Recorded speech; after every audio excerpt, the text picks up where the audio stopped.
Het is een van de twee heegste mobiele reuzenrijden in de wereld. De oren staat nou in Parijs en is ook hier in Terband bouwd. Maar deze had ook nog extra luxe gondels.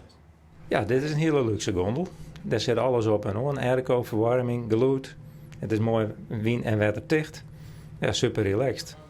En dat mij ik wel, want het reuzenrad zal deze winter in het koude Londen op de kriesmerken van Hyde Park staan. Maar het bedrijf zocht ook naar de aankomende Brexit. Het rad maakt vaditiert hoe de Engelse grens wijzen. Want wat gebeurt er oors? Dan is de kans heel groot dat het daar net komt. Dan komt het hele reuzenrijd gewoon net in Londen. Dat risico zit erin. Nou wordt het reuzenrad in Terband druk testen om het op het tijd klaar te krijgen. En wat is dan een beter plak om wat stress kwijt te rijden als in zijn gondel? Ik vind het prachtig om hierin te zitten. Het regent nog wat, maar wie zeggen krijgt de buien aankomen. Dat is heel bijzonder. Nou, dan zit je zo de landerijen te zien. Dat is super relaxed.